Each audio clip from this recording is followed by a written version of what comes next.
High, welcome to education and अभिवाचन channel. आपण पाहणार आहोत कथालेखन 5 मार्क. कथालेखनमध्ये आपल्याला पहिले शीर्षक, मग कथा आणि तात्पर्य लिहायचे. तर याच्यासाठी आपण मुद्द्यावरून कथा गोष्ट लिहा पाहणार आहोत. त्याचे मुद्दे: एक राजा, त्याची प्रजा आळशी होती. त्यांना उद्योगी बनवण्यासाठी राजा युक्ती करतो. रस्त्यात मधोमध मोठा दगड ठेवतो. त्याच्याखाली सोन्याची नाणी असलेली पिशवी ठेवतो. अनेक लोक जातात पण दगड उचलत नाहीत. एक गरीब माणूस तो उचलतो. पिशवीतील सोन्याची नाणी त्याला मिळतात. लोकांना हे कळते, ते उद्योगी बनतात. तात्पर्य: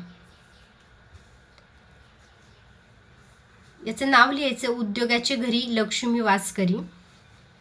आणि कथा: अवंती नगरात राजे विक्रमसिंग राज्य करीत होते. सगळे काही ठीक चालले होते, परंतु विक्रमसिंहांना एकच चिंता भेडसावत होती. त्यांची प्रजा प्रचंड आळशी होती. लोकांना उद्योग करण्यासाठी काय करावे हा विचार राजे नेहमी करीत असत. एकदा विक्रमसिंहांना एक युक्ती सुचली.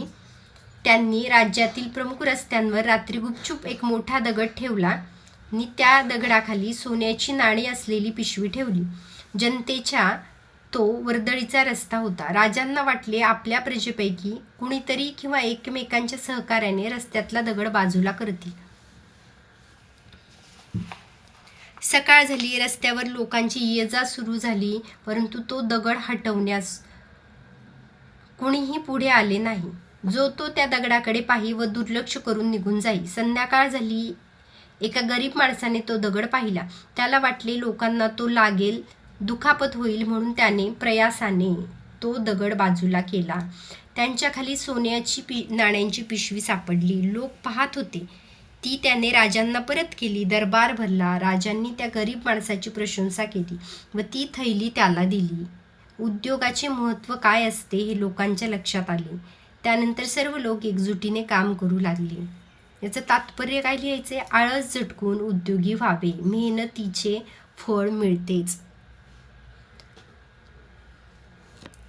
अशी एक कथा आहे.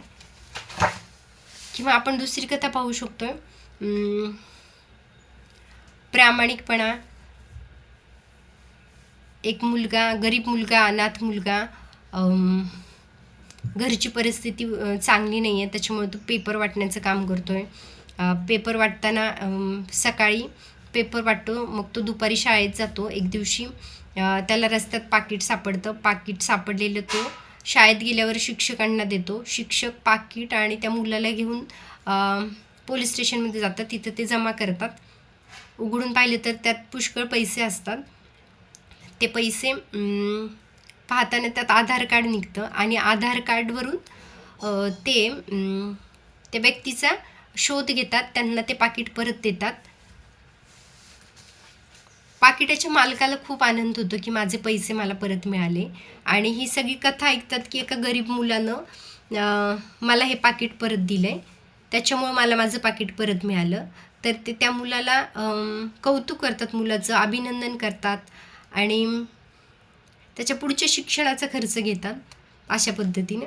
आणि मग तात्पर्य शेवट: प्रामाणिकपणा गोष्टीचं नाव लिहायचं, मग ते गोष्ट लिहायची आणि सगळ्यात शेवटी लिहायचं, प्रामाणिकपणे केलेल्या कामाचे, कार्याचे चांगले फळ मिळतेच.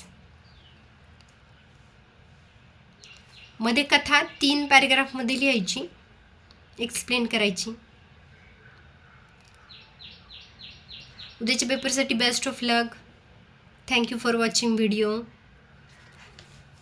एज्युकेशन आणि अभिवाचन चॅनलला सबस्क्राईब करणे.